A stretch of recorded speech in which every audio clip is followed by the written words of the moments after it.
tank in existence that had a decent chance of penetrating it. So, in the sense of armour and firepower, it was a truly awesome tank, or truly terrifying tank, depending on whether you were in it or you were up against it. But these incredible strengths came at the cost of mobility. Surprisingly, not so much in the sense of speed or ground crossing ability, but in the sense that they broke down a lot, particularly in the hands of inexperienced crews that hadn't quite learned the idiosyncrasies of operating these complex and mechanically fragile machines. And when they did break down, they were difficult to fix. Generally speaking, crews would struggle with roadside repairs, whether that be through a general lack of mechanical training or the sheer difficulty of undertaking the tasks. Heavier tanks tended to need specialised workshop equipment for repairs, and for that reason, a broken down King Tiger would often need to be recovered to a mobile workshop. Of course, that could only be done if there was a vehicle recovery available to recover such a heavy tank. And if they could recover it, there was no guarantee that the spare parts it needed would be available, because keeping King Tiger units supplied was a major logistical challenge for the Germans. And as for fuel, these vehicles were thirsty, and fuel was often scarce, so that was a problem too. And there's not much point having the best kit if you can't use it. By the time the King Tiger arrives, the Germans are losing the war, and that puts even more pressure on logistics and supplies.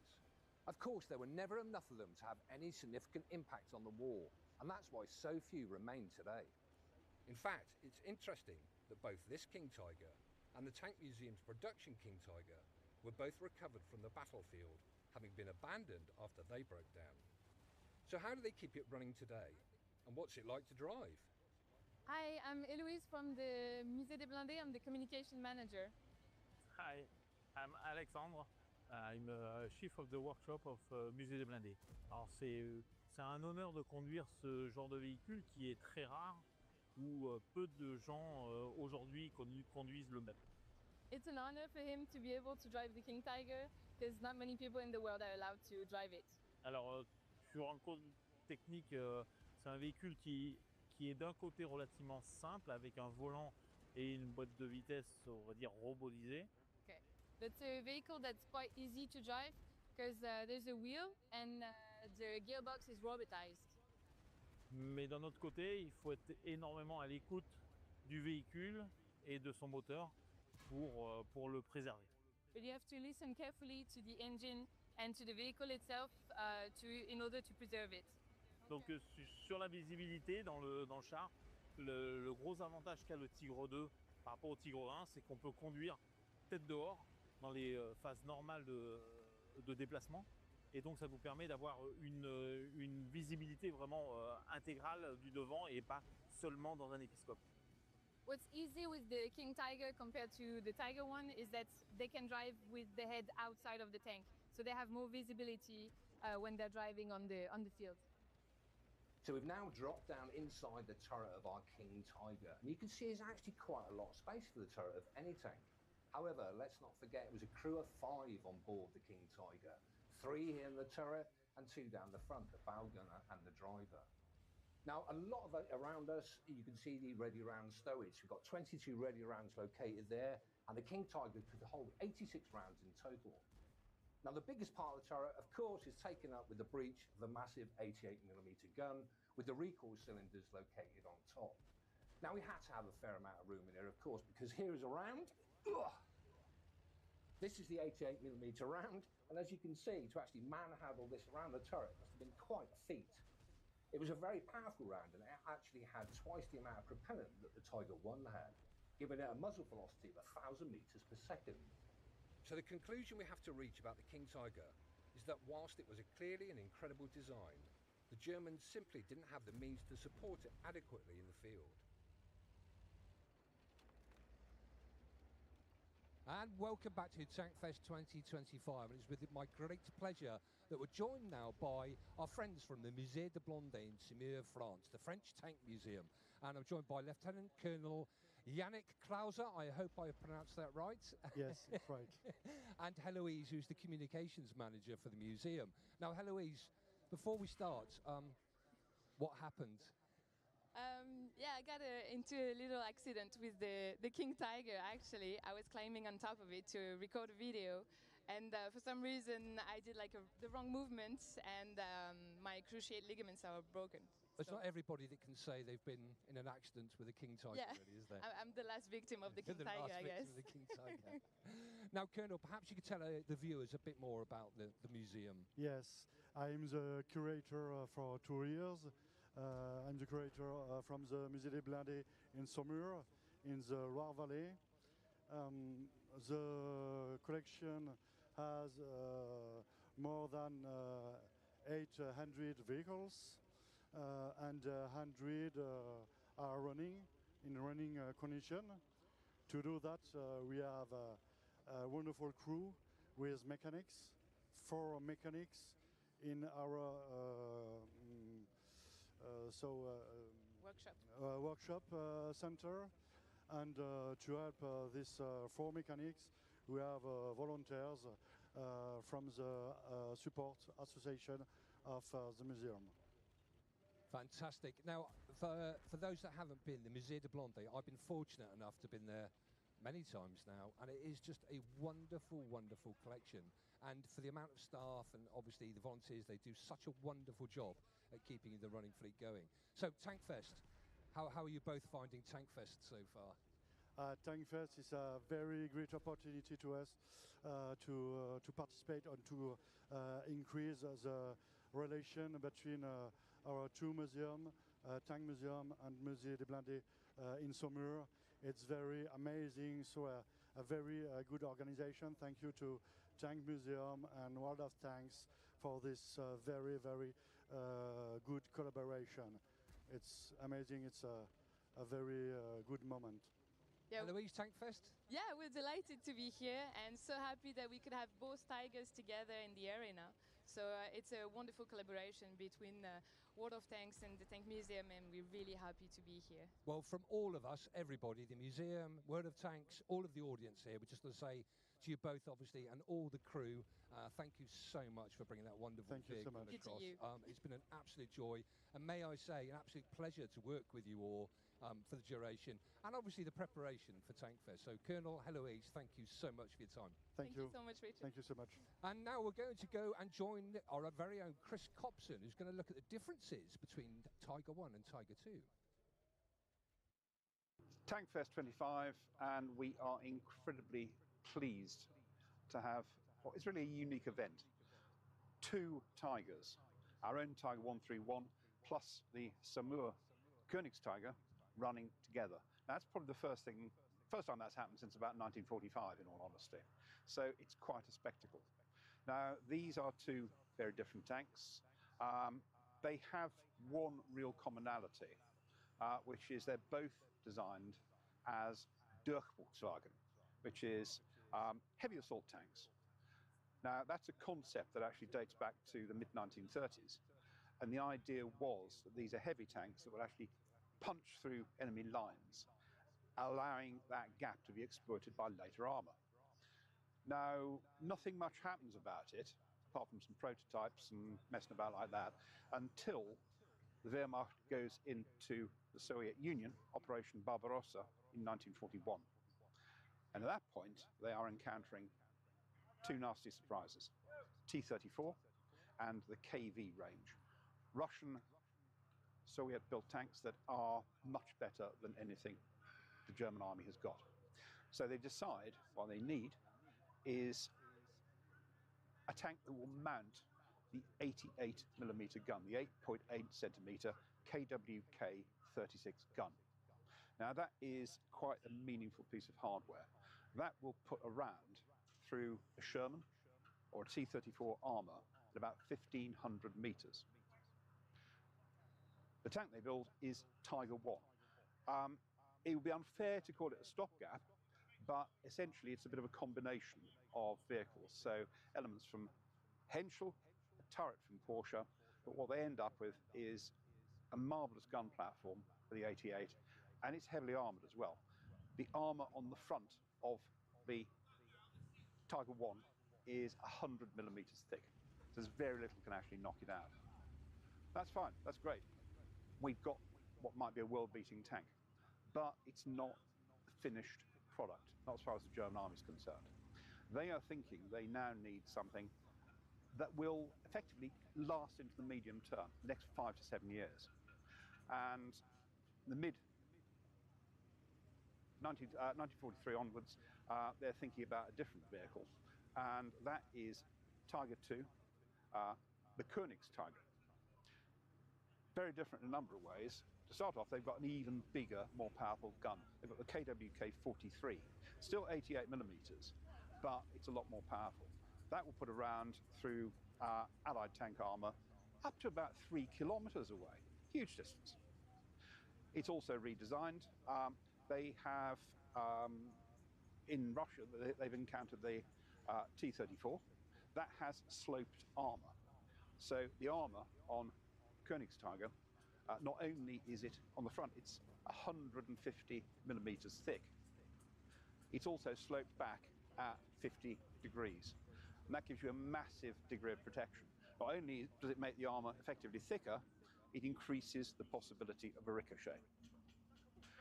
Now, the bad news about both of these things really is their weight. One weighs 57 tons, Tiger 1. Tiger 2, it's another 11 tons heavier. They both effectively got the same engine, the Maybach HL230, but the weight puts a huge amount of stress on the drivetrain. So neither, to be honest, is mechanically reliable. Nevertheless, you have got two tanks that are designed to effectively terrify Allied tank crews. The other problem with them, though, is numbers. Now, the US industry is knocking out Shermans like they're going out of fashion, 50,000 of the things. Soviet Union, the same, 50,000 T-34s.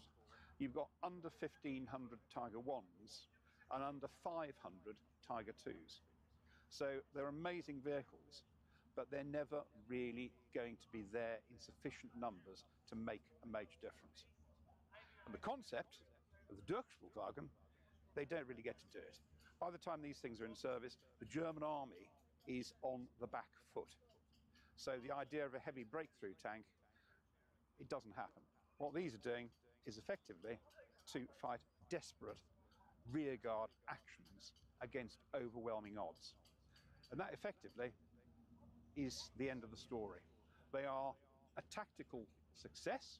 They can dominate the battlefield, but they are a strategic failure. Well, thanks to Chris Copson for that very in-depth assessment of the performance of the Tiger tanks in the Second World War. Now, we're just in the countdown now to our first live segment, which will be the World War II mock battle, which will be based around a scenario towards the end of the Second World War, because, of course, this year was the 80th anniversary of V-Day, something we covered slightly earlier on this year. We did earlier on this year. You may have joined us. We did our VE Day live stream, which I have to say for us was, it was a demanding in many aspects live stream, trying to get, the theme right, trying to get everything right. But I have to say, again, absolute kudos to the museum staff. So many of them were involved in the VE Day live stream. They did so well. Absolutely. A lot of new faces were appearing on screen for the first time, and I think they did a tremendous job. Now, you'll be pleased to hear that one of the vehicles taking part in our next arena display is the Tiger II. And we've just been speaking with our friends from the Samur Tank Museum. Richard, do you have any particular favourites from the Samur collection?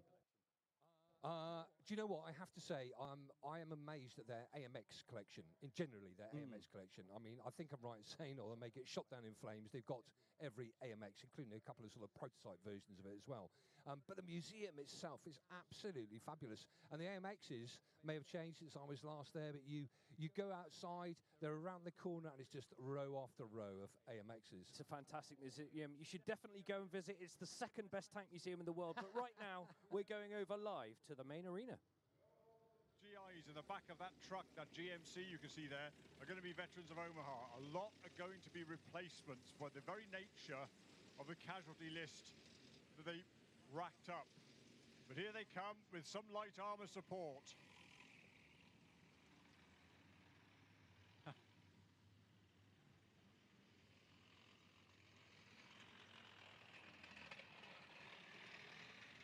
We've got an M5 light tank, And we've also got a Chaffee. Now, the Chaffee, you'll notice, is painted up in British colours, which suggests that it's part of the 7th Armoured Division, who used the Chaffee as one of their reconnaissance vehicles. And it looks likely that they've joined up with the 29th here to add a little bit of muscle to this particular branch of the sort of probing hand, if you like, that's moving in towards the centre of the fatherland. Now, everybody realises... Hello, what's this? Some fire coming down. It looks as if... Yes, that was a Panzerfaust. The Americans have run into a Kampfgruppe, a small group of Germans, an ad hoc group pulled together to defend the fatherland. They're laying down fire now. They're trying to damage that 29th convoy. As it stands, it's a pretty desperate stand from the Germans. I'm looking at them. They look like a small group of Panzer Grenadiers. They're outmanned and they're outgunned at the moment, but they're determined to hold that position. The American light tanks are flanking, laying down some fire there. The Chaffee got a shot away. No, the M5's fired. It's only a matter of time before the Germans have to pull back. But I can assure you, ladies and gentlemen, this will not be a rout. This will be a calculated withdrawal. They know this land. This is their land. They've spied this out already. They know where they're going to withdraw to. There's going to be no panic here.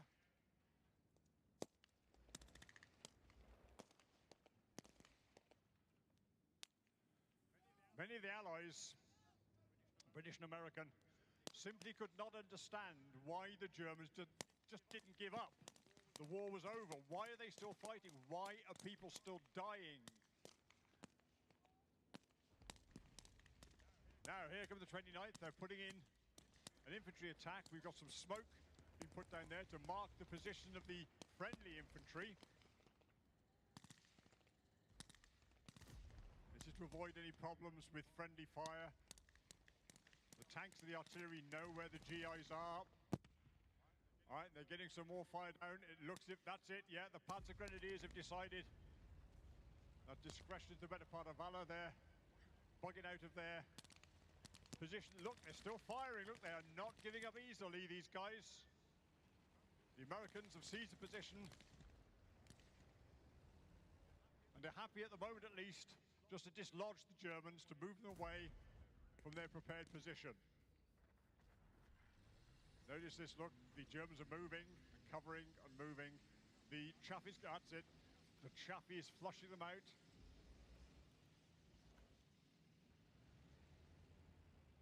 These Kampfgruppe were basically ad hoc units. They were thrown together from whatever there was available.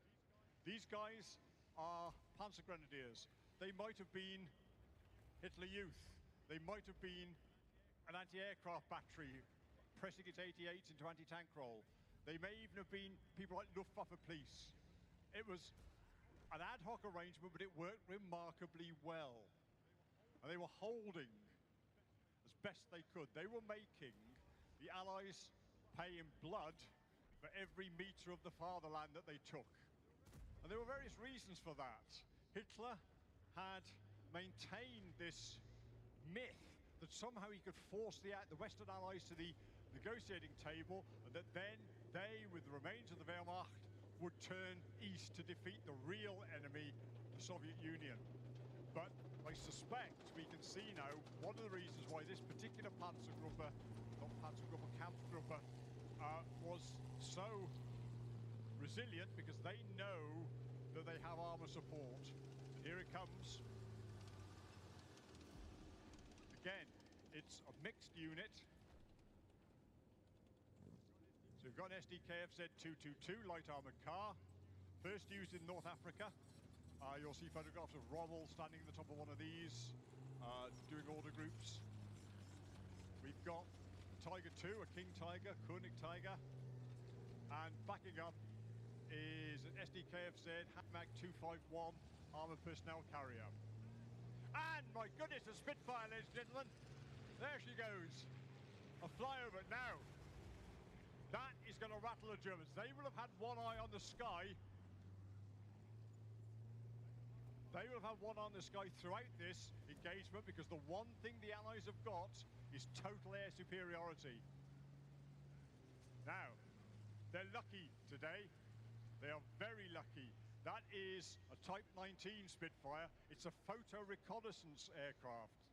He's coming around again for another look. Here he comes. Hear that Griffin roar, ladies and gentlemen.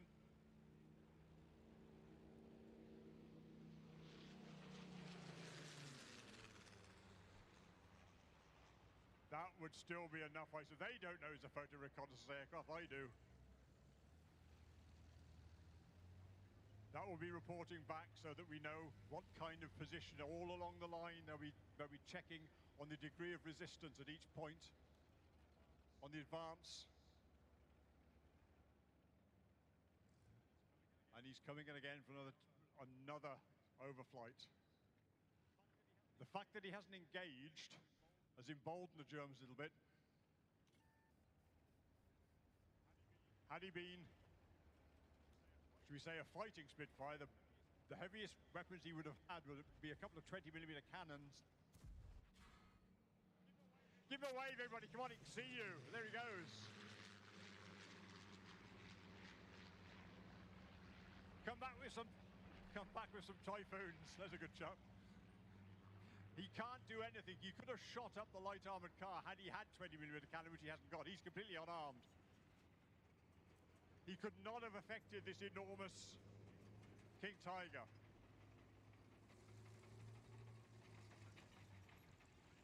But it's fear of Allied air superiority which haunts the Germans. Hence, you'll notice the camouflage on the lighter armoured vehicles. That's primarily to protect them from above.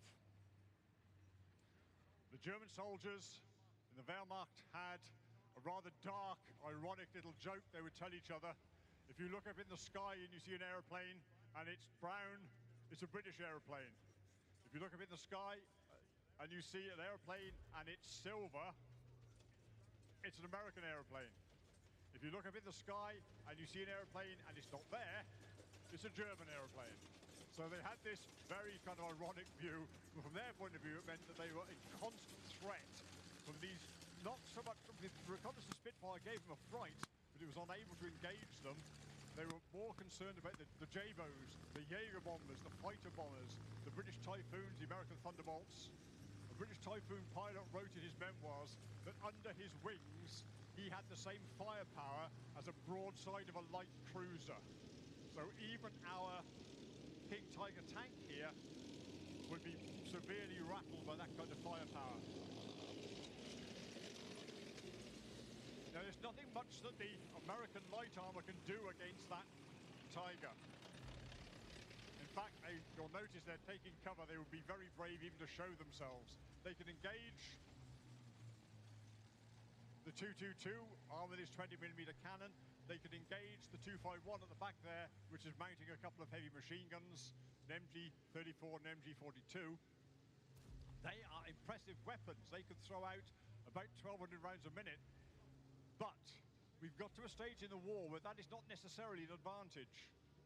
If you're firing 1,200 rounds a minute, you're going to run out of ammunition pretty quickly. You need resupply. It's going to be difficult if you can't move anything. Most of the German forces were supplied by horse-drawn transport.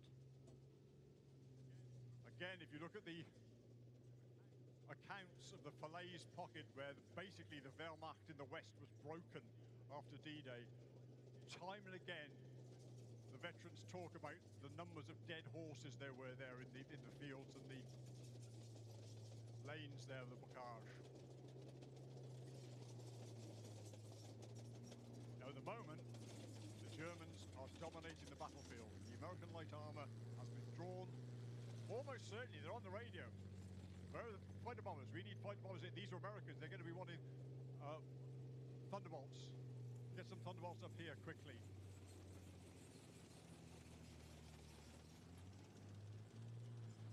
So for the moment,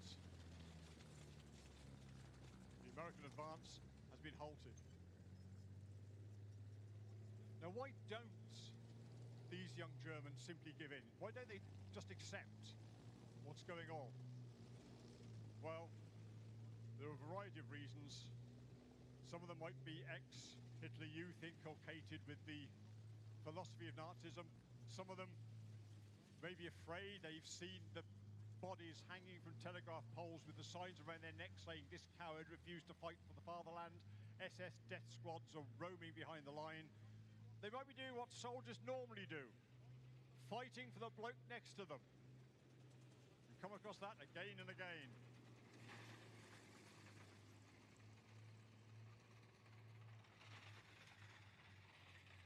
Now, the Germans at the moment have halted the advance, but the 29th aren't giving up. They didn't give up on Omaha Beach. They didn't give up in the Battle of the Hedgerows, the Bocage, the Siege of Cherbourg, Mortain. They fought their way through Normandy, and now they're fighting their way into Germany. As I said, some of these young guys here are going to be replacements. Some of them will carry the memory of that campaign with them. They are not going to be very forgiving when it comes to taking prisoners at this stage in the war, I suspect. The King Tigers moving into a position where they can dominate the battlefield. Basically, we're going to need some kind of armour support to come in if the 29th are going to make a successful attack and break this little bit of stalemate. There we are, the Panzer Grenadiers are debussing, as we'd say today, from their 251. I was right in my assumption they were Panzer Grenadiers. They've got more sophisticated uniforms. They've got the camouflage smock of the Panzer Grenadiers, but in particular, they've got armoured transport. Most Wehrmacht soldiers wore the kind of 19th century field grey uniform that the standard German soldier did, and they walked into combat. These guys are the elite. They're not going to give up. The 29th are going to try and dominate them now. In they go.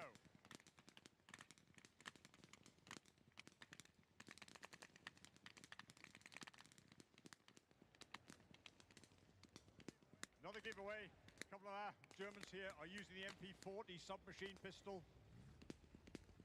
That was not as widely available to the standard Wehrmacht soldier at this stage in the war as it would have been.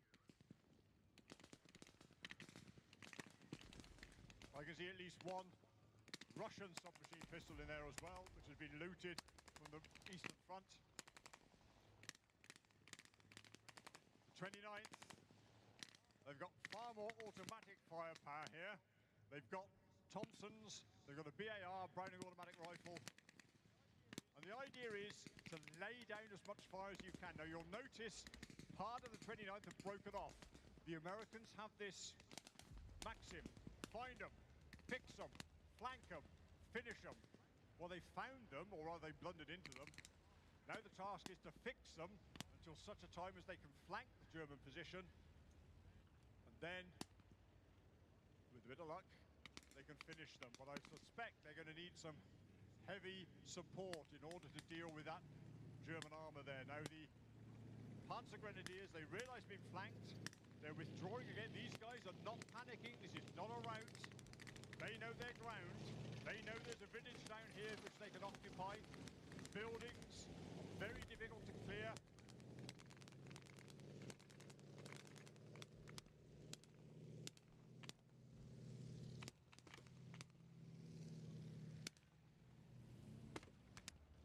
There we go. We've got the 222 firing on what looks like some heavy support. It's an M4A1 coming in, Sherman. Now that in and of itself isn't going to change the game too much. We have got, here we are, an M4A276. That high velocity 76mm gun has got more of a chance against the armour of the King Tiger as long as he picks his spot. This is very finely in the balance, ladies and gentlemen. We've got significant cloud cover. That photo reconnaissance Spitfire managed it, but I've got a feeling that we have to do this without the intervention of the Jabos, the fighter bombers. There's a lot of fire going down now.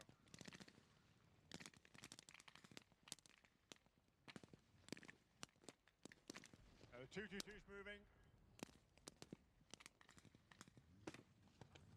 That can hurt these GIs in the open. They need to be careful.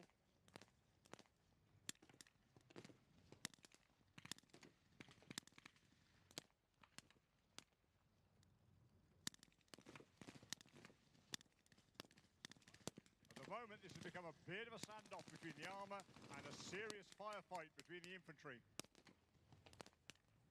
Panzer Grenadiers are outnumbered, but they're not giving up.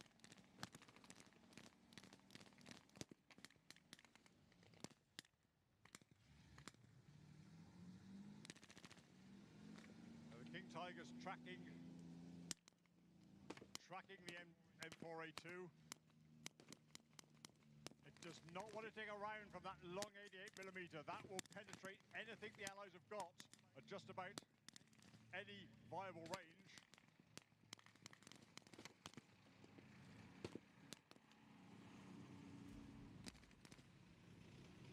Now I can see, yes, the light Allied armour's coming in to add its support. So the King Tiger is being bracketed now. We've got 2 Shermans, we've got a couple of 75 on the Chaffee, we've got the 37 coming in on the M4. A lot is going to depend on whether or not the Americans can gain dominance on this battlefield. It's still an even balance.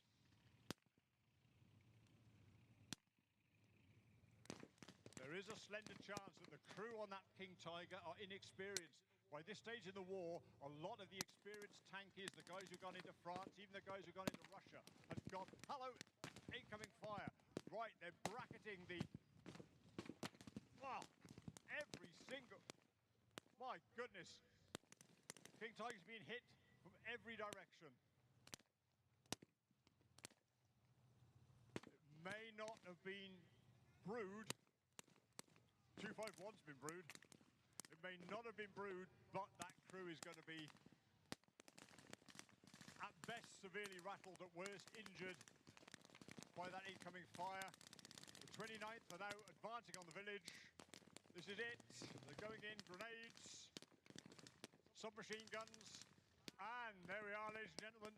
The Panzer Grenadiers at last have decided that this is an impossible battle to win.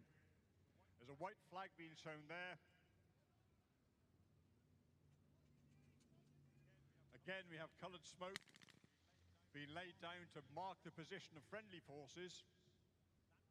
That could well have added to the lack of morale of or collapse of the morale of the Panzer Grenadiers. They may well have thought that smoke was to mark them as a target for aerial attack. So one way or another, they've decided now is the time to give in.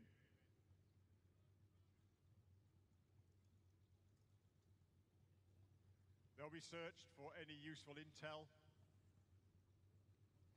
and then shipped backwards to a holding cage back behind the Allied lines. Some of those young Germans will be resentful.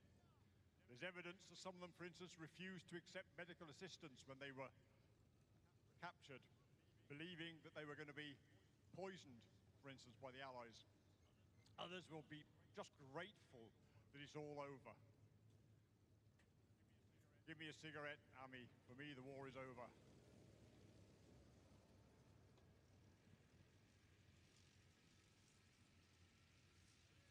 Now you can see the 29th here loading up on the GMC, the lorry. You're there. watching TankFest 2025, and where would you get such explosive action as that? Not only a Spitfire, but a King Tiger. Beat that.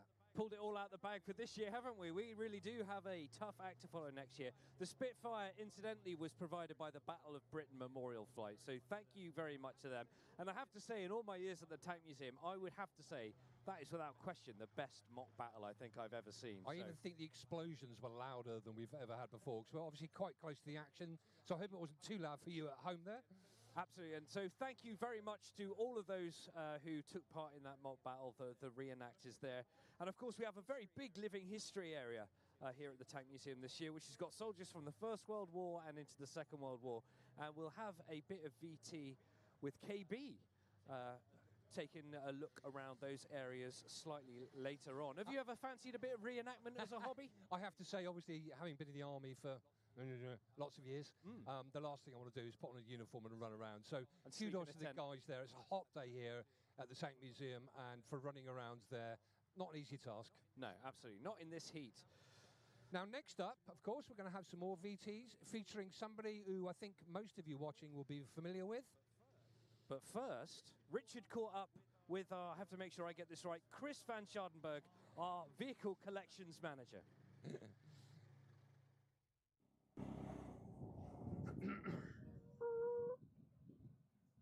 All right.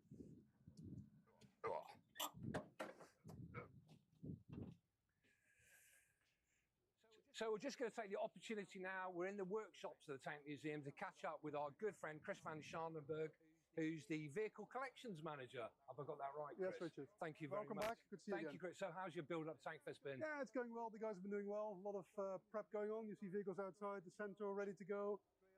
Greyhound just driving out. That's our Australian Leopard over in the Dutch barn. That took us a long time to get here. Years in the making, really. Now it's here. That will be a special guest in our workshop yard, with the Australians doing an official sort of handover with the chairman of the trustees. Very distinctive camouflage Australians, isn't it? Yeah, very nice. And it's quite a special Leopard one. It's got a fridge on the back. There's some cooler on the back, which is very nice. And to the left there, we have the T-34. That's from the Dutch Aviation Society. It was gifted to us. It was going to be in display, but isn't quite ready yet, so we'll have that on static display as well. Yeah, and there's some bits and pieces left over in the workshop here. This is, of course, the M47 that we did a sponsorship for. And that looks, I have to say, it's the first time I've seen it, and yeah, it looks in absolutely incredible condition now. So ex-Italian machine, as you can see, and Matthew Pyle, who's just about to drive it out, did a fantastic job getting it all ready, and he did a great job, and he arrived last week. So yeah, really nice job. And the Rolls Royce. I mean, who doesn't love a Rolls Royce? Sorry, it's all hidden away a little bit here at the moment. Sorry, the Irish Defence Forces with their Rolls Royce, they arrived last night, and we just did a photo shoot with their Rolls Royce and our Rolls Royce on the training area, which the Army kindly allowed us to use for a good photo shoot. And we've actually made a video dedicated to this vehicle and a bit of an interview with them as well. Yes, so and it really looked good. Isn't it beautiful? Yeah, it's beautiful. So I was chasing it when we were driving it around, and it's a beautiful machine, and they're very proud to have it here, and we are very proud to have them here.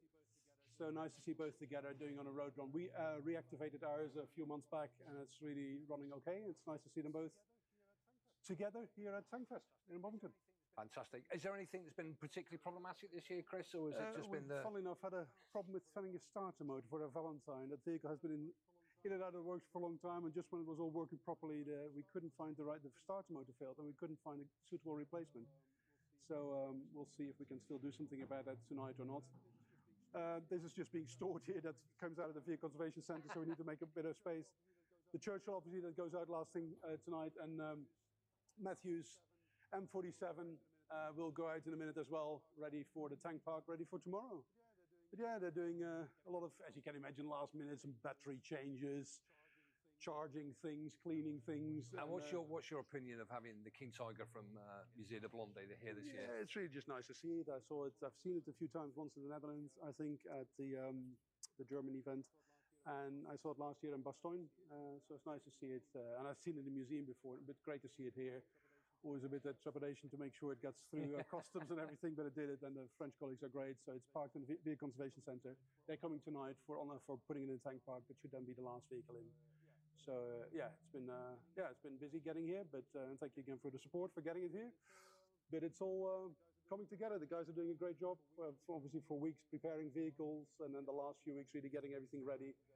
And the volunteers as well, they've been in for the last week or so, helping us setting everything up. And I think everybody can appreciate the incredible work. I mean, all the team do down there. It's such a lot of vehicles. I mean, at the moment, it's hard to hard to appreciate us just being on camera, but everything that's going on around us. Yeah, it's sort of been weeks, well, months in the making, really. From every department, of course, has their thing going on, but the workshop for weeks working on the vehicles and trying to suss things out and repairing vehicles. And then the volunteers are also helping us out in setting all this up in the last week. So yeah, it's exciting, and we're really getting close to getting there. So there's our King Tiger, of course, which is we're just doing an assessment that obviously came back from display in Finland. So we're just doing an assessment to see what we're going to do with it. So that's why it's here. That's our. It's only actually when you get up close to them, isn't it? You appreciate the sheer scale of it. It's a huge machine. And especially again seeing the Samurai King Tiger as well. It's just a big piece of kit. So yeah, nice. It was earlier on in the week we had. Last week Friday we had the Tiger and the Tiger 131 together, King Tiger and Tiger 131. It's just great to see them. Opportunistic photo shoot. Photo opportunity. So yeah, here you see all the start motors we're trying to sort out for the Valentine, but we couldn't quite get the right model initially. This is our Centurion. It's a bit of a back burner project, getting that ready. So it's just waiting for the engine installation now. That's the thickest light. Mark IV is one of the vehicles that didn't quite make it. We had a problem with the engine with it, so we're getting that ready after TankFest. It just we knew this a few months back that it wasn't going to make it. But yeah, here's our Rolls Royce. So just again, it's all bits all over the place, just whenever we could park vehicles up. So we just headed back from the run from this morning, which was exciting. So yeah, beautiful vehicle. But all the rest, touch wood, there's still a few on the way. The Norfolk Tank Museum is still on the way with the Centurion, the Mark 30 Centurion. The AMX 13 from Buzz English Davies is still on its way. The French crew is coming back tonight to park their King Tiger up in the tank park. And I think, apart from these few vehicles here that still need to go, there's probably something I'm forgetting here. It's nice also to have the wheeled foundation back. Yes, absolutely. After the sad passing of Mike Gibbs, so they're back with the Renault FT, so it's great to have them back. Fantastic. Yeah. So fingers crossed then, Chris, everything's going to go tickety-boo. You'll obviously be incredibly busy, running around all over the place. Yeah, everyone is. During TankFest, getting everything, controlling all the vehicle movement, going onto the arena for all the displays. Yeah, the team does it. It's been a great team effort, and it's been good fun. It's sort of looking forward to it, kind of, probably quite happy on Monday as well when it's all safely over. But it's been a great effort by everyone everyone pulls together with events like this, and it's great to see. Brilliant. Chris, thank you so much for your time. Pleasure. Good luck, and we'll see you out the other side. Thanks, Richard. Thank you. Now, the Tank Museum's Rolls-Royce armoured car is one of just two that still operate in the world. And we're very fortunate at TankFest 2025 to be joined by the other one, which has been provided to us by the Irish Defence Forces. And I'm joined now by Commandant John Fitzgerald, who has kindly brought it to TankFest for us. So, John, tell us about this fascinating vehicle. Yes, so the vehicle is similar to the Bovington example. It's a 1920s pattern Rolls-Royce. It's built on a Silver Ghost chassis. The vehicle was handed over in 1922, one of 13 that the Irish received from the British at the time. It's, as you know, it's a 7.4 litre engine. It's built on a War Office chassis 103. And we know that these vehicles probably served alongside each other whilst they were in Ireland. At some point they may have.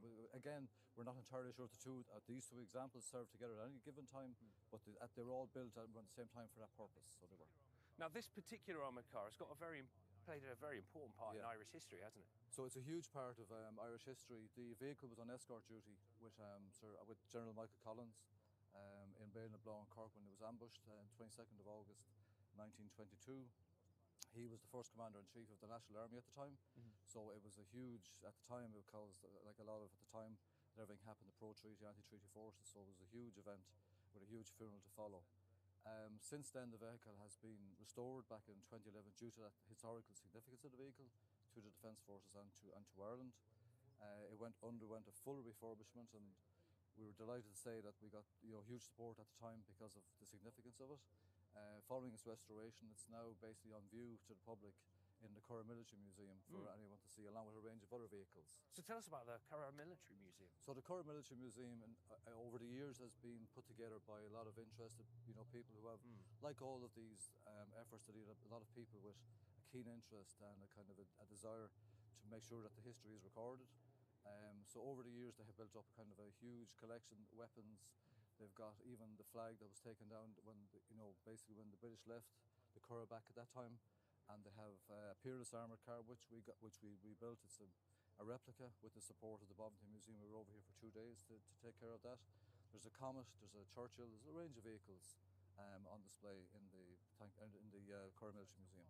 And Curragh, I understand, it's not far outside of Dublin, no, is it? it's about an hour south of Dublin. So it's the Defence Forces Training Centre is the correct title for the camp, but the Curragh Military Museum is within the camp, and it's open. There's no requirement for security pass or clearance. You can come in. It's open on certain days, and it's available on the website, on the Defence Forces website to see. Fantastic stuff. And last but not least, I know this isn't your first trip to TankFest, so what are you looking forward to seeing this year? Well, I think the trials are the piece that everyone wants to see, so hopefully get over to the ring, to the arena to see that, and again to have a walk around to see what new pieces are in the museum since our last visit here. We've recently acquired Lancia, a chassis, so as part of our visit over here, one of the other purposes is to have a look at the Lancias here and maybe reach out to people who are here who may have some parts as part of their restoration. Lovely. John, once again, absolute pleasure. Thank you so much for joining us all the way from Ireland for TankFest 2025. Thank you. So fam, I know this vehicle is going to be running on Sunday/today, depending when people see it and we're recording. Is it going to be alone?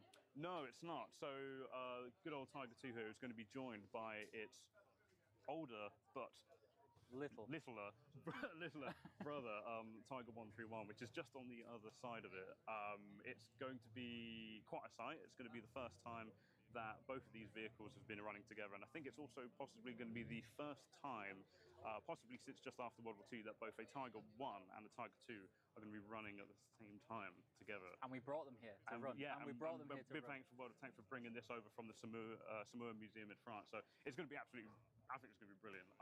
Very much looking forward to it. Excited to be able to witness literally a bit of history in the making. It's going to be very, very cool. And to be fair, it's going to be really cool to see everyone's reactions to it as well. Like, this is a brilliant piece of history, and it's happening here at the Tank Museum with help from you guys at World of Tanks and the Samoa Museum as well. So yeah, it's going to be sick. Yeah, no, thank you for having us. It's amazing. I love TankFest. I love being here, though it's my first time in the Tank Park, which it's brilliant. One of the best parts. Is a surprise. So yeah, I don't know if you've got a shout out of your channel to announce your return to your well-being and video recording. Am I returning? Not really. Sorry. Oh, okay. Sorry. I'm hopefully going to be back making shorts. Hopefully in the next next few weeks or in the next week or so. We're still in the process of me getting back doing my Fan the Tank Man stuff. Yep. Well, just the usual short stuff. But yeah, no, it's been a while, but I do miss it. But I'm looking forward to getting into that again as well. So yeah. Okay, and that's going to be on the Tank Museum YouTube channel, TikTok. Yes. YouTube, TikTok, Instagram, all that good stuff. Perfect. So yeah, depending who you are, will depend what you watch our content on, but it's all catered to you guys specifically, so hopefully you guys enjoy it. Oh, that's amazing. And you definitely should come to TankFest. As you can see, it's always sunny here at TankFest. Which is rare for the UK. But yeah. Okay, thank you very much. And it should be back to Richard and Nick. Welcome back to the Tank Museum and to TankFest 2025. Wasn't it fantastic to see Paul Famajura there recovering well after his quite serious road accident? We're very pleased that he's starting to return to work now. And I've got to say as well, the chaps from the Irish Defence Forces really were an absolute pleasure. If you've been to TankFest this weekend, I hope you've had the chance to go over and have a look at their Rolls-Royce Silver Ghost. And if you aren't here this weekend and you're ever in Ireland, please be sure to go and check out the Irish Defence Forces Museum at Curragh Barracks. They really are fantastic bunch of guys. No, it was great, and it was nice to see Fam again. I wish him a speedy recovery. I know we're going to have to run through this as things are about to start, so check out the drops. It's still going, and there's the museum socials as well as the store as we head into the next segment. We take the first Centurion tanks to Germany, we test them, and everybody starts liking them. We think this is going to be a really good tank. And coming on now is the last model of that Centurion as a gun tank in British service, the Mark 13.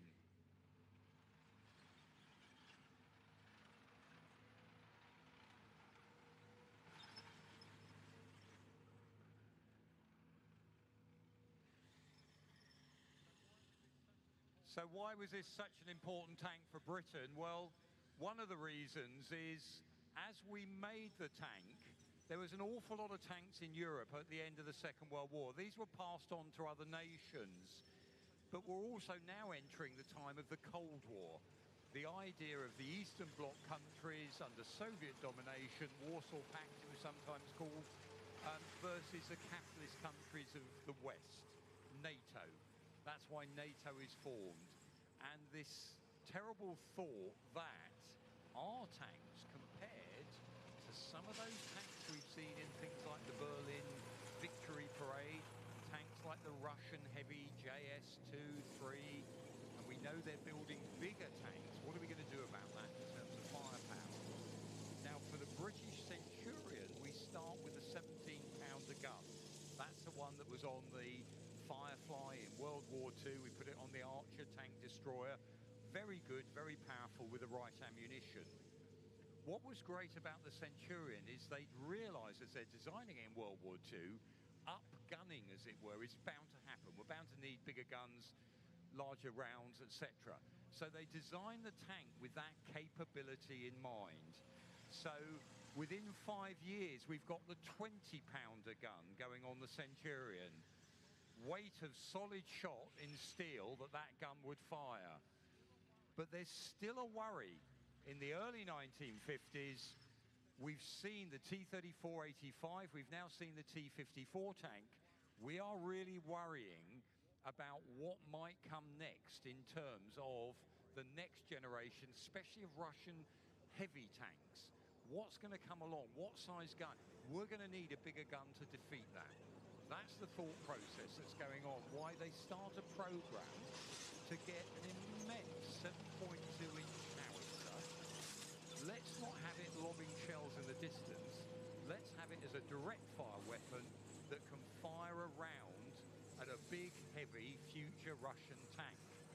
So they start a program of testing of how on earth we're going to get a gun that big onto a tank.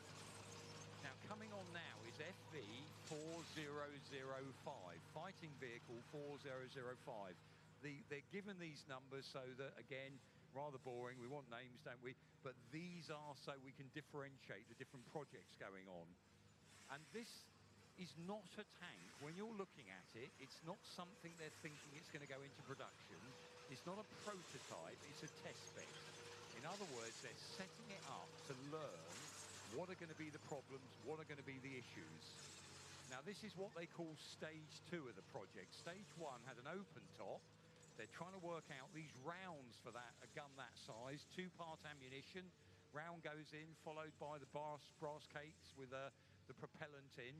They start by doing it with a loader assist system. It looked like a bit like an auto loader, but they rotate the round behind the breech and then the loader can push it in. This is phase 2, where they actually build a bit of a turret to see how big it's going to have to be to actually encase that gun if it was to go into production at all. And they do a couple of turrets for this. Many of you may remember, if you're my sort of age, when you first came here in the play area, this turret used to sit on its own, looking a bit sorry for itself. It's been restored. It's been dropped on the right type of Centurion hull, Mark III, that it was being used. It went on a number of different hulls during experimental time. And it's obviously the biggest, why the wow factor, the biggest direct fire weapon ever put on a tank. It was going to fire HESH, high explosive squash head, plastic explosive basically inside a metal case, pancake on the side of the enemy, and causes massive damage inside by the shockwave.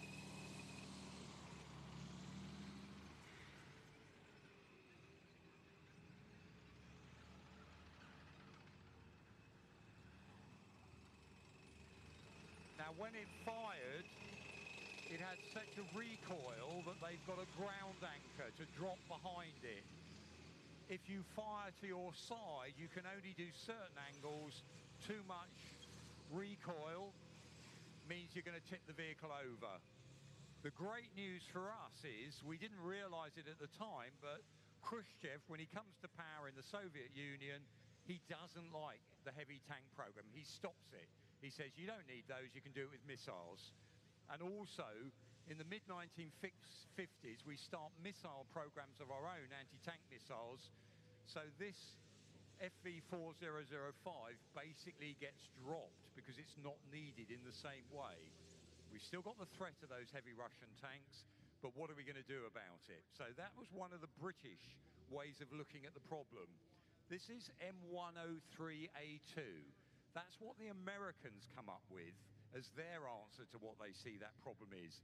America pretty much gives up on the tank post-World War II till 1950, and then the Korean War comes along.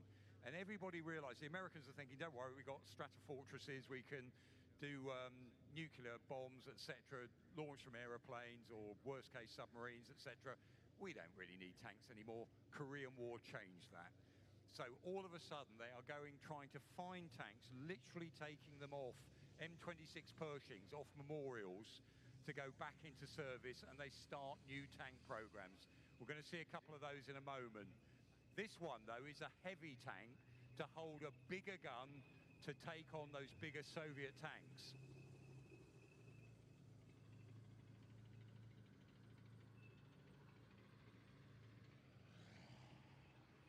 Now, this is a project. In 1951, it's given to Chrysler. The head of Chrysler, a guy called Keller, he gives it to his son. They've got a brand new factory they built. The Americans liked the idea they did in the war, spread the military production around the place. Truman backed that. They then changed their mind and say, we're going to go for specialist manufacture, only one or two. Unfortunately, Chrysler weren't the ones picked. So they built this great big new factory. They start making M47, M48 tanks and this M103. And they only have about 5 or 6 years, and then, terribly sorry, we're not interested in you anymore.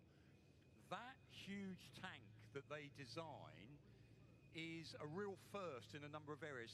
Huge casting for the turret. That's one big casting sitting on the top there. That turret is bigger than some of the whole tanks we saw driving around. Think of the Matilda 1. You could probably swallow that in that turret. It's that big.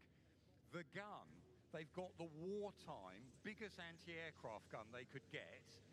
It could fire a shell up to 60,000 feet. It was actually called the Stratosphere gun. They end up using that and think, let's have it in the anti-tank capacity. Again, instead of having to get shells up to high-level bombers, let's put it level, and we're going to fire with enormous force behind it at enemy tanks. So they managed to squeeze that in that M103's turret. Inside, 2 loaders are needed, because again, you've got this such big ammunition they're going to be able to fire there. They put it on this new hull. They finished making about 300 of them in about 1954, and they go straight in a shed. They've got so many problems, 98 remedies are needed to get that tank to work properly. Different reasons, sometimes because in the factory they took components from what they were making on the M47 and the M48. Didn't always work. They couldn't keep up with the stresses, the strains. The engine, the first engine put in there, underpowered a bit, etc. The one we've got, M102, that's got a later engine put in from the M60 American tank to give it enough welly. So when they finally issue the M60, the M103 tank, they give them to the American Army, who really don't like them that much because they're so big. How do you transport them? They're still trying to work out the role they're going to play. In other words, do they sit on the hillside? They pick out the bigger Russian tanks in the distance, whilst your normal tanks, the M47s, M48s, are in the foreground, the lighter tanks, as it were. Will that work for them? And relatively quickly, by 1960, about 5 years, they drop it. And the US Army doesn't like it anymore. And if the US Army drops something, who picks it up? The US Marines. So it goes over to the American Marine Corps, and they keep it in service till about 1976. And R1 here is part of about 150 the American Marine Corps used. R1 is in American Marine Corps colours, and it was given to us many years ago. I think I said this story before. A lot of people come here and said, oh, my dad served in this one, that one, or I served in your tank. This one, the American Marine turned up and he showed us inside where he'd scratched his name when it was in, he was one of the crew members. So that was going to be the answer to some of those bigger Russian tanks. it all is ruined by Britain again when we come along with a gun on that Centurion. 20-pounder, we see a captured T-54 briefly in the British Embassy compound in Hungary during the uprising. We measure the thickness of the armour on the T-54. We go away and say our 20-pounder gun on the Centurion's not good enough. We're going to have to get another one. So down at Radi in Kent, they design a new gun. That's the gun that you can see on this Mark 13 here. L7 105mm gun, firing, armour-piercing, discarding Sabo ammunition better than this 120 gun on the M103.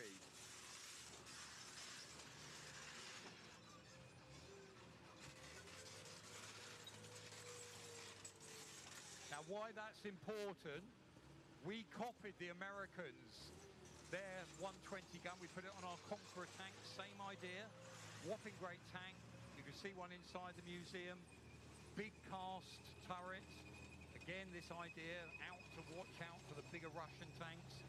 When we put the 105 on the Centurion, we have to take it out of service. No point having it. This gun is so much better.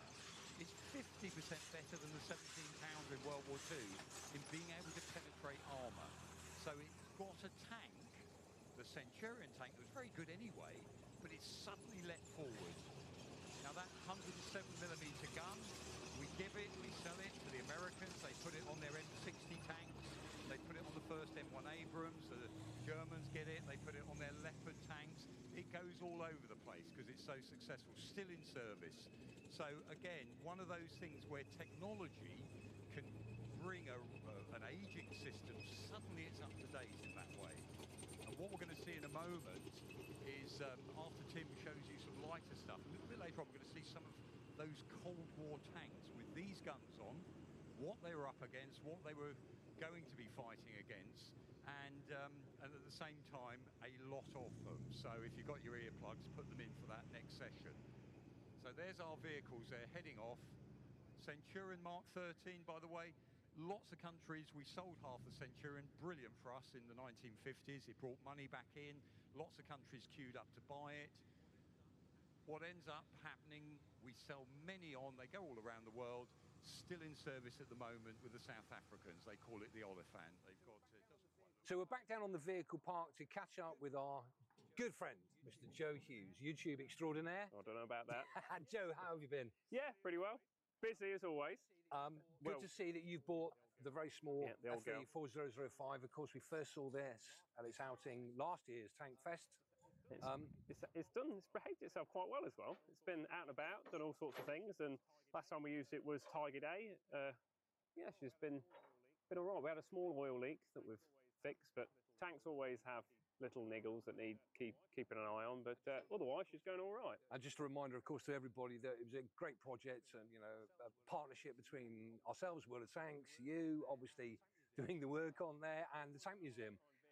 Definitely a once-in-a-lifetime vehicle to work on. Absolutely. We've been thoroughly enjoyed. And has it still got a special place in your heart? Oh, absolutely, it always will. It always will. I've always liked Centurions. They've been my favourite from the start, but this is like still the ultimate, really. The trouble is, once we've done this, where can we really go from here? You know, everything's sort of not as cool, in my opinion. And what about the upkeep? Is it a hard vehicle to keep on the road? It's a hard vehicle to drive, as we've found it, because of the weight, and it's not like a normal Centurion. They normally drive really nice. This one we find's not the nicest to drive. So right in a straight line, because it's quite light, so she's fast, but you can't steer too well. You know, But no, it's all right. We've got a few more things we want to do at the end of this year. We want to just go back over it because it's done quite a lot of track miles now. So we want to go through all the suspension, go through the engine, probably give it a service, check everything over. Because obviously, TankFest last year, we hadn't even trialed it. You know, it was a bit of a worry. Was it going to work? Was it going to break down straight away? But it's been okay. So what we want to do is look over it before any more use with it after this year. We'll check it over, paint it up in areas that need touching up, and there's a few more little bits and pieces we need to finish in the turret, just a few little details. So yeah, there's still bits to do, but still I think the best vehicle we could have brought. Cool. Let's have a wander then and a chat while we keep going. Now, obviously, this is the build up to TankFest. Lots of vehicles arriving all the time. So what else you been going on? So this year we've for yourself, actually, Joe? funnily enough, we were about to walk by one. We've been working on M60 recently. If you look on our page, and it come from I think now where it came from, Greece. It came from Greece. It belongs to the Armageddon Military Museum collection, and we've got the job of helping them sort it out. But it's had quite a severe deactivation process. They've cut all the front armour out here, and that's done quite a lot of damage to the inside of the vehicle.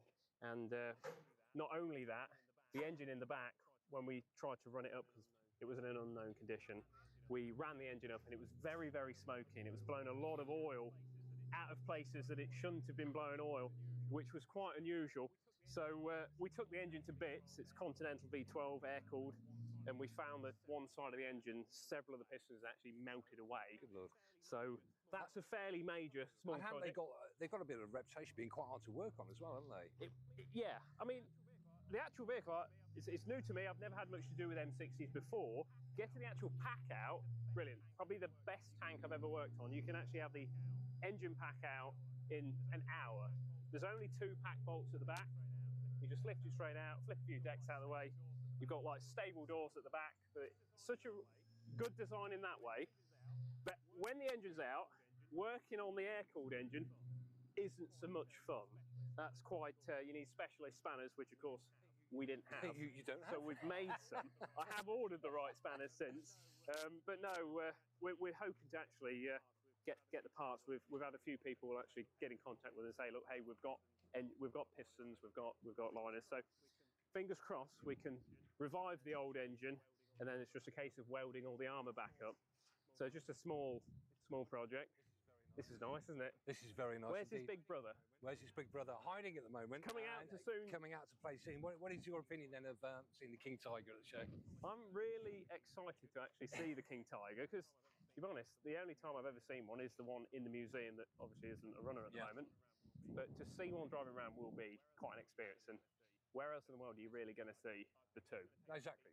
I think that's going to take some beating, really, isn't it? Oh yeah, of course. And of course, with all the other vehicles they've got it, this year as well, got some really interesting ones as always. But I don't know where else you would find all these awesome things. So is there any projects in the pipeline? And I appreciate some of it is like this is sometimes hush top secret. I'm not allowed to talk about it. We can say what we're allowed to say. But you can say what you're allowed to say. We have got plans with the museum here actually to do further projects. We can't talk about them just yet. So that's understandable. But it should be fun. It should be interesting. And of course, we've always got our own bits and pieces going on. We bought recently an Antar tank transporter and a trailer.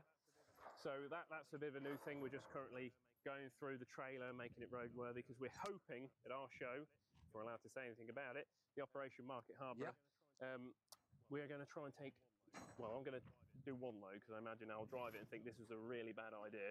But we're going to try and take one load ourselves on our own tank transporter to our own show. I mean, we're making it sound big here, but it's probably like from driving here to that radio tower over there. But it's going to be an experience, and probably at the end I'll be like, well, I'm never doing that again. But it should make for a pretty good display. So brilliant. Joe, thank you so much for your time, obviously for being here at TankFest, and for all that you do for all your fans, obviously around the nation, the world, of course. And good luck with all the can't believe projects. people watch us. Because you're brilliant. Thank you very much. See you again soon. Everyone loves a good mystery story, especially when there's the promise of buried treasure. That's why the Tank Museum is backing Operation Mother, a one-man search for a long-lost artefact central to the history of the tank and the story of the Tank Museum. It was during the 2020 Tank Museum World of Tanks Christmas livestream that Royal Armoured Corps soldier Sergeant Anthony Ches Cherrett heard something that grabbed his attention, and he hasn't let it go since. For me, the tank I would want for Christmas is not a type of tank, it's one specific tank. The name it's most generally known by is Mother. And since then, Ches has been on a mission to find out what really happened to Mother, the prototype of the world's first fighting tank. This is Mother. It arrived in Bovington in 1919, and it's recorded as being here, alongside the likes of Little Willie, at an early incarnation of the Tank Museum as late as 1939. It doesn't look like it was in particularly great shape either. We know it was used for a variety of tests, and here you can see the sponsons have been removed, but since then, it's been missing. So either it really was torn apart in 1940, as a number of vehicles were in the wartime drive for scrap metal, or, as rumours have suggested, it was spirited away by men of the Royal Tank Regiment, who buried it somewhere on the Bovington training area for safekeeping. It's a great story, isn't it? That Tank Regiment soldiers would be so keen to preserve their regimental relics from the scrapman, they'd go to the trouble of hiding them. But it's all pretty far-fetched, right? I mean, you can't hide a tank that easily, and the hole you'd need to dig would have to be pretty big. The point here is that this isn't really something you could do on the sly during your lunch break. And of course, having gone to all the trouble of burying it, why would no one have bothered to dig it up after? These are the questions that have occupied much of Chez's free time ever since. But you'll be amazed at what he has managed to piece together with some diligent research and a lot of patience. So where do you even start looking for something like this? The military estate of Bovington is quite big. In fact, it's a couple of square miles. Much of it isn't easily accessible, even for soldiers, and as you can imagine, the whole place has changed unrecognisably since the 1940s. So there will be little point simply getting out a metal detector and pacing around with it. Over 100 years of military training have taken place here, and there are probably quite large bits of metal littered all over the place. And to make things more challenging, it's also been designated as a site of special scientific interest. So you can't just go around digging holes wherever you like. The search for Mother was a daunting prospect, but Chez knew he'd have to start somewhere. And he started here, making local inquiries, asking around on the garrison, and sifting through the papers and documents held in the Tank Museum archive. He needed to find some shred of evidence that Mother survived, or if he was wasting his time on a tall story. For months, he was getting nowhere fast, but just as he was about to give up, he found something big, documentary evidence from a credible source that confirmed the rumours were true. It's always been rumours. Rumour. There's nothing to back it up. When I spent one of my afternoons down in the archives, found the letter that gave me enough evidence, or as close to evidence as I could get, without someone giving me a map with an X marks the spot. In a post-war edition of Tank Journal, the official magazine of the Royal Tank Regiment, the late Lieutenant Colonel Dillon wrote how another museum exhibit had been hidden from the scrapmen in 1940. The Graincourt gun was captured in World War I during the Battle of Cambrai and towed away as a trophy. It had to be buried to prevent it from being destroyed. Dillon continued, "A similar burial took place at the old RTR Museum. Major Bill Brannan found the scrap metal staff beginning to demolish some of the old tanks. It was noon, and they knocked off for lunch. Meanwhile, Bill organised a towing tank and pulled out 4 of the oldest tanks and buried them in the driving area. These 4 included Mother and Musical Box." Colonel Dillon is an incredibly reliable source. He was here the whole time. He knows what Mother is. He buried a gun himself to keep it from the scrappers. And his best mate, Bill Brannan, was the guy that, he said, buried Mother. So maybe birds of a feather. And this important source gave up more information. Using old garrison maps, Chez has narrowed down the location of what was then referred to as the driving area to narrow his search. And the elephant in the room, that there may be more than just Mother buried out here too. He acquired LiDAR scans of the area that show a number of interesting anomalies in the ground. But there's still a great deal to do before the digging can start. Through his Operation Mother website, Chez needs to raise £7,000 so they can fund a thorough, professional archaeological survey of the area using the latest available technology. Who knows what they'll find?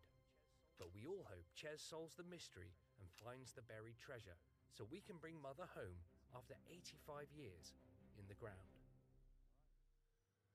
All right. Welcome back to the Tank Museum and TankFest 2025, and I'm delighted to say I'm joined by Sergeant Chez and Craig from Operation Mother, and I've just discovered that the whole reason Chez joined the army in the first place was because of a visit to TankFest. Am I right?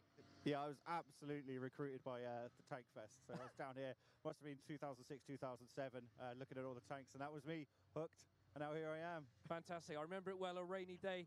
And you've remained a tank buff ever since, because it was, as we said in that piece of VT, Tank Museum World of Tanks Christmas live stream in 2020 that sent you off on this journey. So what was it that our former director Richard Smith said that really piqued your interest? Well, so instead of spending my free time with my loved ones, I was watching the TankFest. And during that, Richard Smith was asked what tank he would like for Christmas. And that tank was Mother. And I was like, well, he can't have that. She was scrapped, right? And then he immediately follows up with, she may have been buried on the Bovington training area, but nobody knows where. So that's me, hooked in. It's about to start a 2-year posting here. Let's go. So, I mean, it takes a special kind of personality to be that determined to get to the bottom of what's going on. Well, I'm a cavalry soldier, so it comes with the trade. So, why wasn't everything cut up by the scrappers? Because obviously things at the museum have survived in spite of that. So, yeah, so a lot of the vehicles that survive in the hangars today were actually saved by Major Bill Brannan. And he actually made up jobs for them, bunkers all around the cliffs and all sorts to save them. But why he didn't save Mother, I don't know. Well, we've got a lot of competition here. I admire your perseverance. That's all right. So anyway, any search for Mother was always going to be a massive task. So where was it you guys decided where to start looking? So we needed to find out where the rumour come from. And clearly rumours are their very nature, they're not written down. So we come to the museum and started asking around the old and bold that had been around here. And it was them that first said Chatty Taylor was your man. He was very, very chatty to anyone that would listen to him. And he said it was his father was involved with burying her. So that was our starting point for the rumour side of it. We also tried to look at the scrapping side of it. And actually, the first time we saw that it was scrapped, or written down that it was scrapped, was in the 50s by Colonel Gough, as he was then. So we looked into him. It's all very easy with online, and actually we found out he wasn't here at the time, and he doesn't credit where his information comes from, and he doesn't in fact write it down till the 50s. So that was our starting point of was it scrapped, was it buried? Yeah. And I remember Chatty Taylor well. He was the workshop manager here when I first started working at the Tank Museum, an absolute legend. But it was one piece of evidence in particular, wasn't it, that's proved to be the... We'll just wait for the chieftain to go past. One piece of evidence in particular, the letter from Colonel Dillon. How did it feel when you got your hands on that?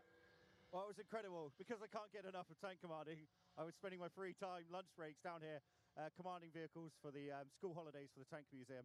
But while I did that, I quickly popped into the archives just going through a book, and then literally the last piece of paper of that box, we found the letter and read it. I couldn't believe what I was reading. I was like, if they set me up and put it in there on purpose, but I called Craig and I was like, look, I can't believe this, we found it. This is as close to evidence as we can get without someone giving me a treasure map with an X marked on it. So now he seems to think that there might be other vehicles buried there as well. What do you think about that rumour? Do you think that that there might be more than Mother down there? Well, we hope he's a credible source, because obviously it's the source for our hunt. So if he's a credible source and he's saying there was 4 other vehicles they took off, then we'd like to believe him. One being the musical box, obviously, which is a very historically important vehicle. Yeah. Now, I just want to quickly mention that you are doing a GoFundMe, a fundraiser at the moment, to raise the money you guys need to have a professional archaeological survey done. So if people want to help, where do they need to go? So you can jump online to Operation Mother Facebook group, you can find us, or go straight on GoFundMe and search for Operation Mother, and you can find it on there. And be rest assured, every penny is going into the search. My goodness, chieftains are noisy. No wonder Richard's hearing's completely gone. No doubt we'll be putting the link to their GoFundMe in the chat, so look into that and please support them if you can. A couple more questions before I let you guys go, if I may. Your LiDAR scans are really interesting. What is it that they're actually showing you at the moment of the area in which you want to search? So for sure they're showing us at least 5 objects that are man-made. LiDAR doesn't show us it's a tank, it's a building. All it shows us is that ground has been disturbed, and there is areas of interest to start our search on. Which are the right sort of size, am I right? Yeah. Yeah. Yeah, absolutely. And in the area that we have been indicated that perhaps they were buried. Now, if you do find her, what kind of condition do you think she's going to be in? Well, it's normally the first question we get. We're hoping in good condition, but that really comes down to where she is buried in the ground. She's in a boggy bit of PT, yes, she could have been really preserved. We also don't know how she went into the ground. She might have been covered up. We know with the Grencourt gun, they covered her in oily rags and stuff to preserve her.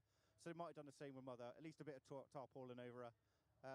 We really hope in good condition. And I know you want to start looking in September, October sort of time. If she is down there, where would you like to see her end up if you manage to pull her out the ground? We want to bring her home, so back to the Tank Museum where she belongs. Oh, there's a Leopard 1 just speeding past. Well, Jez, we wish you, and Craig, we wish you the very best with your research. Please support them if you can. I'm sure we'll stay in touch. We'll keep our audiences updated with how you guys are getting on, and we really do wish you all the best. Thank you so much for joining me. We're going to head to the arena now, where there's some very loud and very heavy and noisy Cold War main battle tanks. Germany's divided after the war. West Germany, in '55, the NATO says, look, we really need the resources of Germany to help defend ourselves against the threat of the Warsaw Pact, the Soviet forces. So the Bundeswehr is reformed for the first time. They're issued with American tanks, like our M47 you'll see going around in a moment, but then they start designing their own kit. About 10 years for the program, about average for after the Second World War, to put a tank together.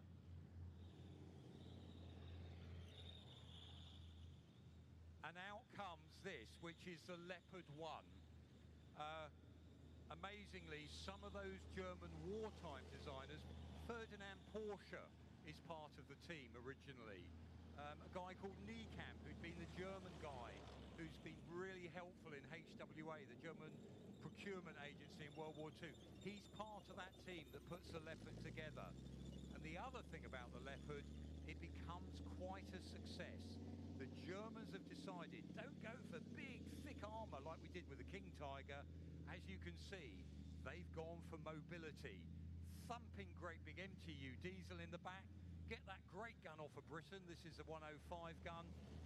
Thin armour, but we're going to go hell for leather, so they won't be able to catch up with us.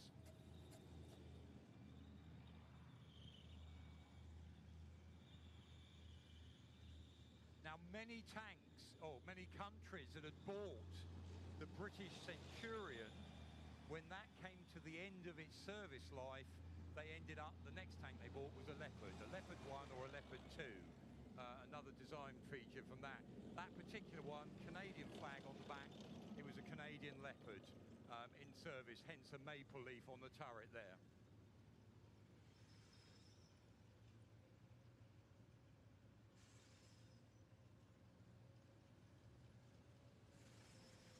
Now, when you have a tank in service, different countries have different ideas. Do we replace the whole fleet when we get a new one? Do you put the tank in reserve, or do you give it to your reservist units? Does it seem a bit of a waste to completely scrap a tank, get rid of it that way? Different countries got different ideas on that. And certainly the Soviet Union, their idea was, no, you don't get rid of it. You put it in a store somewhere. You have lesser units, cadre units they call them. There might only be 100 guys, not that many to be able to man them all, but come a war, we'll flood them with reservists and they fatten out again, ready to take these tanks to war again. It might not be the premium model, it might not be top of the range, but it still has an effect on the battlefield. Now for Britain, we went through periods where we were looking at replacing the whole of our Centurion fleet with the Chieftain. We ultimately do that, although the Centurions get passed down the line to secondary duties. Some are used till quite late for artillery observation roles, engineer variants, etc. But ultimately, we end up trying to put the Chieftain in the main battle tank role that the Centurion was trying to fulfill.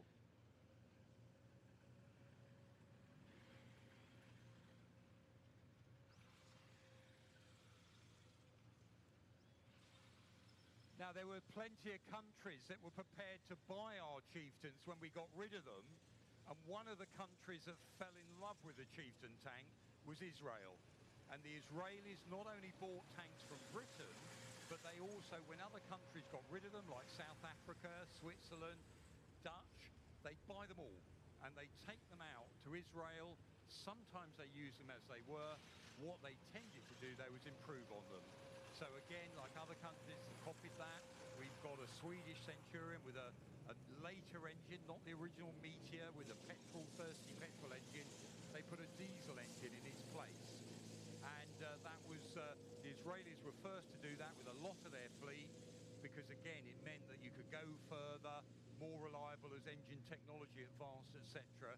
But they tended to keep that 105 gun, or upgraded the earlier Centurions as they bought them.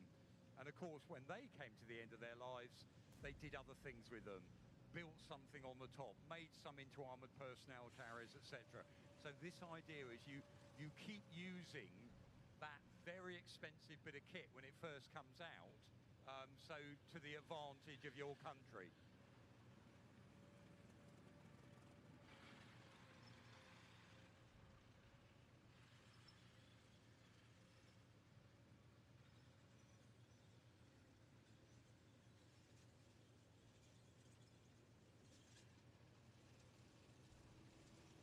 The last actual variant of the Centurion in British Army service was the Beach Armoured Recovery Vehicle, and that was basically a Centurion hull with a sides board built up that would push landing craft off the beach. We replaced that with some German Leopard variants later on called Hippos, but they were still in service till about 2003. We've got one in the collection here. So a stunningly effective and brilliant for the UK tank, because as we said, of the 8,000 produced, about half of them were sold around the world. And in post-World War Britain, we were bankrupt. We really needed that money. So it really helped with exports.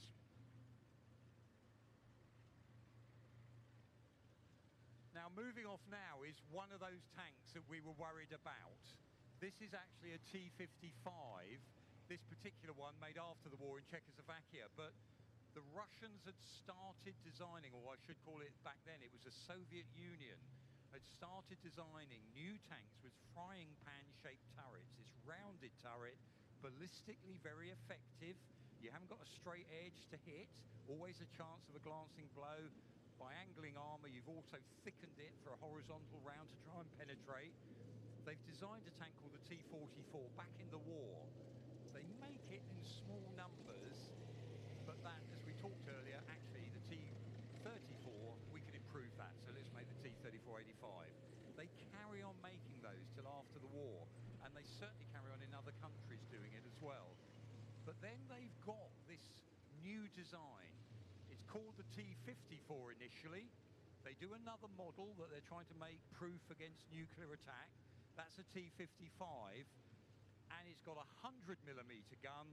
They put the engine crossways across the back, nice wide tracks for the Soviet landscape, and it's a very effective bit of kit.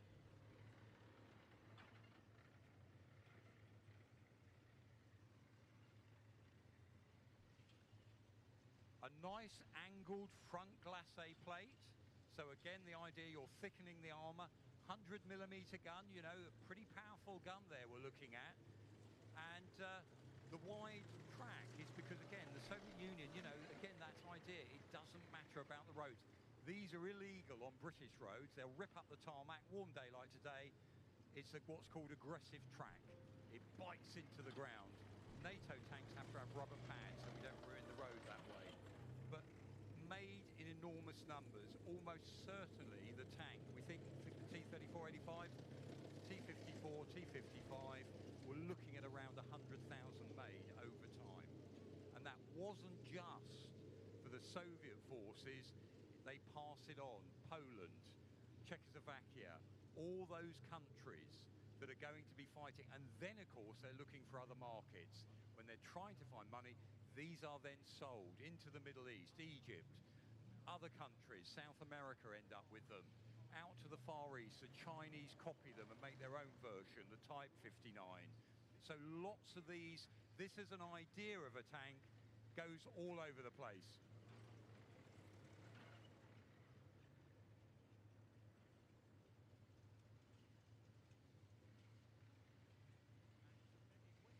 And to many Western eyes, moderner tanks, much more sophisticated than this T-55, but they're still out there and they're still going. So So remember that, as it's easy to be mocking the fact that at the moment the Russian army out in Ukraine are using some really old kit like these tanks, but that's still got a 100mm gun on you. And if you're at the receiving end of that gun, you're not that bothered what generation it comes from, okay? This still works to a degree. And we have another issue these days, of course. We have electronics on so many things. If those electronics are jammed, intercepted, power burst, you know, this thing will still work. There's so little to go wrong on it, you can't jam it, you can't do things that way. So it might be crude, still effective tank.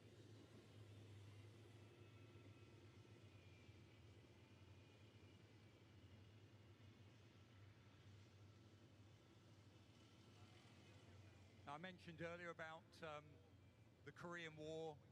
America wakes up that we're still going to need tanks. There might be types of warfare where tanks still have a validity.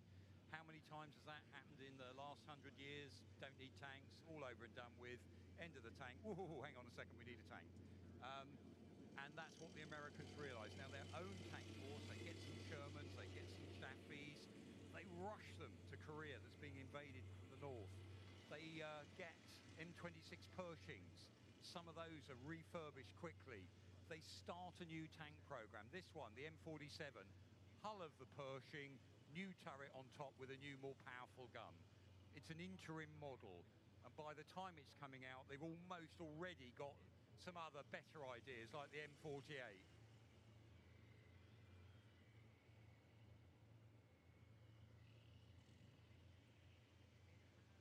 It has a lot of faults in it.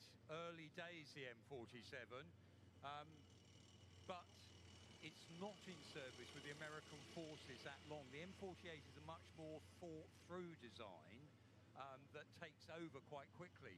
But because they've made a number of these, they're very quickly, as part of mutual aid, various other programs, that America is getting kit to those NATO countries, recovering after World War II. They're still building up their own industries in the 50s, early 60s, like the German Bundeswehr. Here, have some of these. So the tank sees enormous service in lots of other armies other than the American army that it was originally designed for. And as you might have watched that video earlier, this has seen a lot of combat all around the world with lots of other armies.